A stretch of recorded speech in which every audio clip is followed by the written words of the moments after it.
ফিলিস্তিনিদের নিপীড়নের বিরুদ্ধে বিএনপির মানে বিএনপি এনসিপি অনেকেই আসলে সোচ্চার হয়েছেন, কিন্তু গতকাল পুরো বাংলাদেশই আসলে ওই যে স্টপ ওয়ার্ক স্টপ স্কুলের সাথে মিলে মজলুম ফিলিস্তিনিদের পক্ষে রাস্তায় নেমেছিল।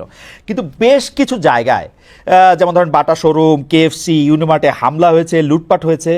কেউ কেউ বলছেন যে গত কয়েক মাসে তৌহিদি জনতার নামে, ছাত্র জনতার নামে যে মবতন্ত্র দেখা গেছে, আইন হাতে তুলে নেওয়ার যে প্রবণতা দেখা গেছে, মব জাস্টিস দেখা গেছে, তারই ধারাবাহিকতা বা তার দ্বারা প্রভাবিত গতকালের ভাঙচুর ও লুটপাট।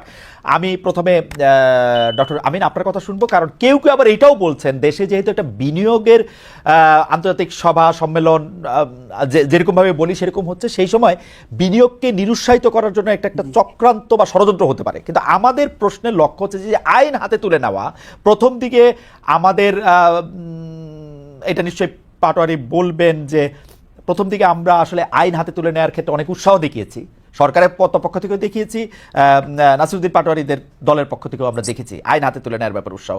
এইটা আসলে কেমন, মানে আপনি এটাকে আসলে কীভাবে দেখেন, এইটা থেকে আমরা আসলে কীভাবে মুক্তি পাবো? আমার সুলেখক ইশতিয়াকের একটা কথা খুব মনে পড়ে, তিনি আওয়ামী লীগের আমলে একবার বলেছিলেন যে আসেন আমরা সবাই সবাইরে ধরায় দিই। এই আসেন আমরা সবাই সবাইরে ধরায় দিই জায়গায় আমরা আসি কিনা, ডক্টর আমিন? দেখুন, এই বিচারহীনতা সংস্কৃতি তো আমরা কেউ চাই না। দেশে যে কোনো সচেতন সুনাগরিকই চান এই বিচারহীনতা সংস্কৃতির অবসান হোক, বাংলাদেশে আইনের অনুশাসন প্রতিষ্ঠা হোক। আমাদের ভারপ্রাপ্ত চেয়ারম্যান জনাব তারেক রহমান বলেছেন যে বিএনপি ইনশাল্লাহ যদি জনগণের ভোটে রাষ্ট্র পরিচালনায় আসে, আমাদের মৌলিক তিনটা ভিত্তি থাকবে: আইনের অনুশাসন, মানবাধিকার প্রতিষ্ঠা এবং বাক স্বাধীনতা প্রতিষ্ঠা। এবং আপনি যদি দেখেন এর ভিত্তি কিন্তু অনেক আগে থেকে শুরু হয়েছে। 5 তারিখে যখন শেখ হাসিনা পালিয়ে চলে গেল, আওয়ামী লীগের পতন হলো, 5 তারিখের পর 8 তারিখ সরকার গঠিত হলো। এই 3 দিন কিন্তু বাংলাদেশে কোনো সরকার ছিল না, থানা পুলিশ ছিল না, আইন আদালত ছিল না। আমরা বাংলাদেশের সবচেয়ে বড় রাজনৈতিক দল হিসেবে তখন থেকে কিন্তু এই বিচারহীনতা সংস্কৃতির বিরুদ্ধে রুখে দাঁড়িয়েছি।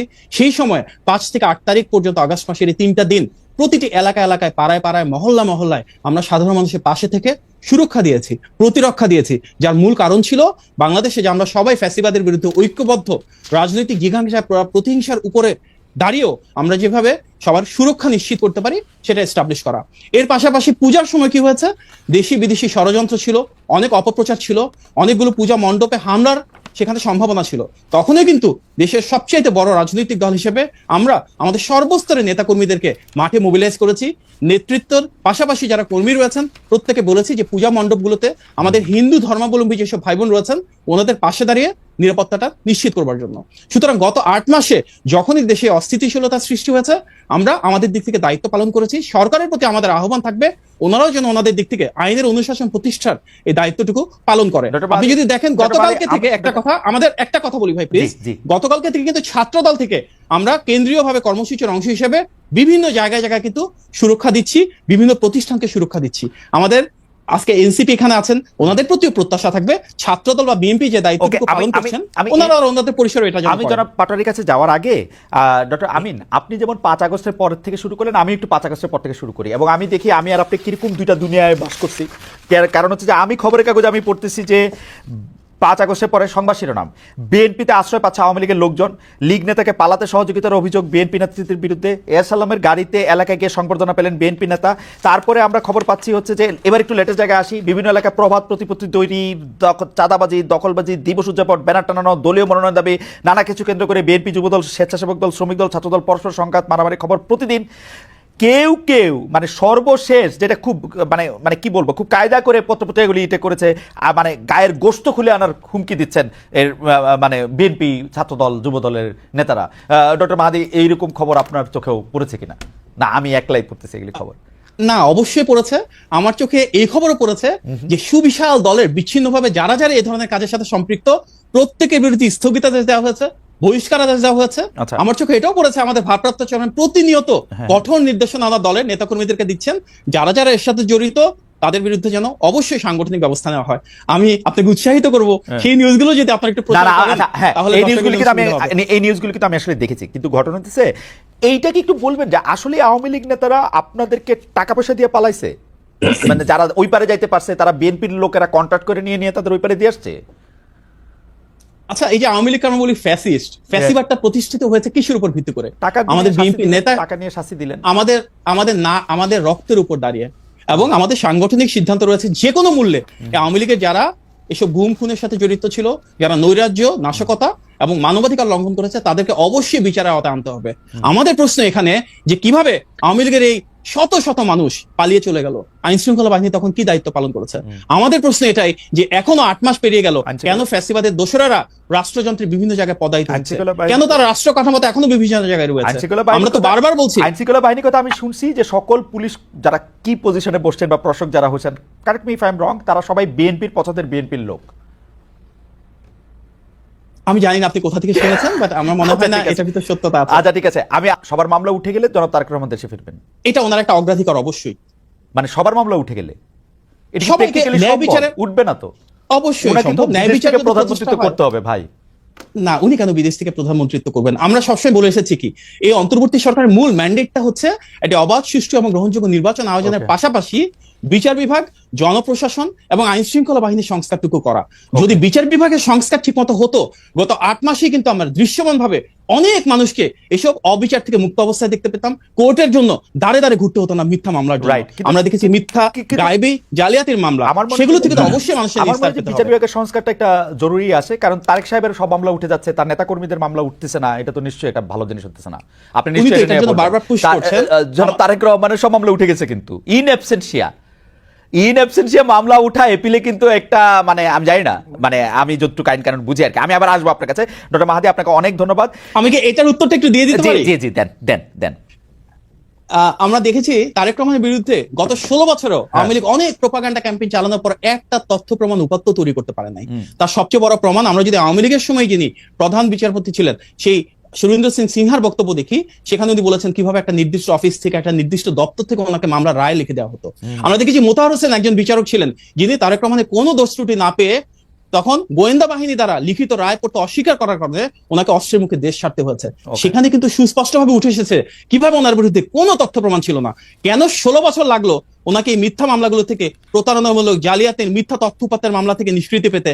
আজকে সেটা আরো বেশি বড় প্রশ্ন হওয়া উচিত। রাইট, এটা তো প্রশ্ন না, এটা তো উত্তর আছে। আপনি আমার কাছে উত্তর নেন। কারণ শেখ হাসিনা বাংলাদেশের সকল প্রতিষ্ঠানকে ধ্বংস করছিল, এর মধ্যে থেকে হচ্ছে যে বিচার বিভাগ সবচেয়ে মারাত্মক ক্ষতিগ্রস্ত হয়েছিল, সেই জন্য এরকম হয়েছে। কিন্তু এখন শেখ জনাব তারেক রহমানের বিরুদ্ধে আর কোনো মামলা নাই, হত্যা মামলা থেকে দায়, মানে মানে যে কোনো সব মামলা থেকে তার আসলে বেকসুর উনি খালাস পেয়েছেন। এখন উনি কেন দেশে আসছেন না, সেটা নিশ্চয়ই আমরা একটু আবার পরে আপনার কাছ থেকে শুনবো। আমরা একটু জনাব নাসিরউদ্দিন পাটোয়ারির কাছে যেতে চাই। জনাব নাসিরউদ্দিন পাটোয়ারি, আপনার কাছে আমার কিছু গুচ্ছ প্রশ্ন আছে। আমি যেহেতু আপনাকে খুবই খুবই খুবই পছন্দ করি, আপনার কথা শুনতে আমার ভালো লাগে। আমার মানে একসাথে আমি 3-4টা প্রশ্ন করতে চাই। আপনি একটু আমাদের বলবেন যে ডক্টর মোহাম্মদ ইউনূস দেশ কেমন পরিচালনা করছেন? আপনি আমাকে এক্স্যাক্টলি বলেন তো, ডক্টর ইউনূসের জবাবদিহি কার কাছে আছে? আপনার যে ডক্টর ইউনূস সরকারটারে প্রলং করতেছেন, এইটার জবাবদিহি কার কাছে আছে? না, এটা আমি স্ট্রংলি বিরোধিতা করি, কারণ আমরা ডক্টর ইউনূসের সরকারকে প্রলঙ্গিত করার কোনো ইচ্ছাও আমাদের নাই। ঠিক আগের বক্তব্যে আপনার বক্তব্যের সারাংশই তাই ছিল যে উনি যেভাবে দেশ চালাচ্ছেন, উনি যেই উদাহরণগুলি সৃষ্টি করছেন, উনি যেভাবে এটা করছেন, আপনি বলতেছেন না। কিন্তু উনি কার কাছে? না, সেটা আমি উনি ভারতীয় প্রধানমন্ত্রীর সাথে যে দেখা করার জন্য এত ডেসপারেট হয়ে তার সাথে দেখা করলেন, সেইটাই বা উনি কার কাছে জিজ্ঞেস করছেন? চীনে গিয়ে উনি কারে কি কি বলবেন টলবেন, সেইটাই বা কোথায় আলোচনা করছেন? হ্যাঁ, সেটাই যে আপনি যখন বললেন যে আমার বক্তব্যের সারাংশ আসতেছে যে ডক্টর ইউনূস প্রলঙ্গিত, কিন্তু সেখানে আমরা বলছিলাম যে 1000 যারা শহীদ হয়েছিল, আমরা যারা মাঠে লড়াই করেছিলাম, আমরা বলেছিলাম ডেমোক্রেটিক একটি প্রক্রিয়ার মধ্যে দেওয়ার জন্য। ডেমোক্রেটিক প্রক্রিয়ার মধ্যে যখন আমি এই কথাটা বলতেছি, তখন আমরা এই কথার সাথে কিন্তু সাংঘর্ষিক ডক্টর ইউনূসকে প্রলঙ্গিত করা। ফলত আমরা ডক্টর ইউনূস কতদিন থাকবে সেই বিষয় বা প্রলঙ্গিত করা এই বিষয়ের সাথে আমরা একমত নয়। আমরা বলেছি ডেমোক্রেটিক একটা প্রক্রিয়ার মধ্যে যাওয়া, একটা সিস্টেম ডেভেলপ করা বা একটা সংস্কার প্রক্রিয়া জায়গা, যেখানে জনগণের কাছে জবাবদিহিতা থাকবে। সেকেন্ড, যে আপনি বললেন যে ইউনূস স্যার হলো, তাহলে সেখানে ইউনূস স্যার যখন আসলেন তখনই কিন্তু মির্জা ফখরুল একটা স্টেটমেন্ট দিয়েছিল এবং বিভিন্ন দল স্টেটমেন্ট ছিল এটা জনগণের একটি কল্যাণ বয়ে আনবে। এবং যখন চায়নাতে উনি সফর করেছিলেন, সেখানে ইকোনমিক সিচুয়েশন গুলা নিয়ে উনি সবার সাথে আলোচনা করেছেন এবং সবাই সেটা কিন্তু একসাথে হলো তাকে সে আশীর্বাদটা দিয়েছে এবং বলেছে যে আপনি এই কাজটা বাংলাদেশের জন্য ভালো কিছু বয়ে আনবে। এখন আমরা স্টেট লেভেলের যে জায়গায় ফ্যাক্ট বেসিসে আমাদের উপরে যদি কেউ নিপীড়ন চালিয়ে থাকে, সেখানে কিন্তু আমরা বিরোধিতা করি। দ্যাট ডাজন্ট মিন আমি কি ওয়ার্ল্ড স্টেজে থাকবো না, ওয়ার্ল্ড স্টেজে স্টেট পর্যায়ে কিন্তু সেই কথাগুলো থাকবে। এবং আপনি যখন আপনি যখন অ্যাকাউন্টেবিলিটির কথা বলতেছেন, তখন আমি বলতেছি যে ডক্টর ইউনূস সরকারের, মানে ব্যক্তি দিয়ে তো আমরা আসলে সরকারটা বিবেচনা করতে পারবো না। ডক্টর ইউনূস হইতে পারেন যে অনেক ভালো ডিপ্লোম্যাট, অনেক কিছু উনি বোঝেন, তো কিন্তু উনি কার কাছে জবাবদিহি করছেন বা এই ধরনের সরকারের পক্ষে কারো কাছে জবাবদিহি করা সম্ভব কিনা, আমি সেই জায়গাটা জানতে চাইতেছিলাম। না, এই ধরনের সরকারের কাছে যে জবাবদিহিতার জায়গাটা আপনি দেখেন, প্রথমত যেটা মাহাদি ভাইরা বলে থাকে যে একটি হলো জনগণের জায়গা থেকে জনগণ কিন্তু তাদের এক্সপ্রেস ভিউতে বিভিন্ন জায়গায় যায় না। এখন ধরেন ডক্টর ইউনূস একটি সিদ্ধান্ত নিচ্ছে যে ডিসেম্বরের মধ্যে উনি নির্বাচন দিবে, বা বিএনপি যে দলগুলোর সাথে বসতেছে, এখন আপনার এখানে কিন্তু আপনি একটা ভোটিং ব্যবস্থা চালু করে দিচ্ছেন, জনগণ কিন্তু এখানে তার মাধ্যমে সে রায়টা দিচ্ছে, অর্থাৎ সে যে ডক্টর ইউনূস যদি সিদ্ধান্ত নেয় ডিসেম্বরের মধ্যে নির্বাচন দিবে, তাহলে সে কিন্তু এখানে তার বিরুদ্ধে ভোট দিচ্ছে। ফলত এইভাবে অনেকগুলো ওয়েতে তারা কিন্তু তাদের ভিউজ গুলা তাদের এক্সপ্রেস করতেছে এবং তারা সেই জায়গাতে কিন্তু কাজ করতেছে। এখন আপনি কি চিন্তা করেন ডক্টর ইউনূস এমন যদি কালকে হলো দেশের স্বার্থ বিরোধী কোনো কাজ করে থাকে, জনগণ এখানে হলো মুখে আঙ্গুল চুষে বসে থাকবে? এটা থাকবে না কখনোই। ফলত আমরা এই জায়গাটায় বলি যে জনগণকে পাওয়ারফুল করা, যেখানে হলো একটি দলের যিনি প্রধান তার কাছে সকল, আপনি ভোট করলেন, ভোট নিয়ে আপনি ঘরের তালা বন্ধ করে ভিতরে এবার যা ইচ্ছা তা করতেছেন না। আমরা মনে করি জনগণের সামনে যে এখন যে ট্রান্সপারেন্সি আছে, আপনি চিন্তা করেন কালকে ডক্টর ইউনূস, আপনি বলেন কালকে যদি ডক্টর ইউনূস একটি দেশ বিরোধী কোনো কাজ করে, উনি কি থাকবে নাকি থাকবে না? জনগণ তাকে থাকতে দিবে না, এই পরিস্থিতিটা এখন আছে। আমি তো আমরা চাই, জানি না যে উনি দেশ বিরোধী কাজ করতেছেন না, উনার গভর্নমেন্ট সত্য না তো, গভর্নমেন্ট স্বচ্ছ, সেই জায়গাটায় আমরা বলতেছি যে উনার এক এক উপদেষ্টা এক এক রকম করে কথা বলে, মানে আমি ওনার এক এক উপদেষ্টা এক এক রকম করে কথা বলে। ডক্টর ইউনূসের মানে স্বাস্থ্য ক্ষেত্রে উনি কি করছে এই জবাবদি চাইলে আমি কার কাছে চাবো জবাবদি? স্বাস্থ্য উপদেষ্টা আমাদের কাছে কিছু বলে যে উনি কি করতেছে? আমাদেরকে আইন উপদেষ্টা আমাদেরকে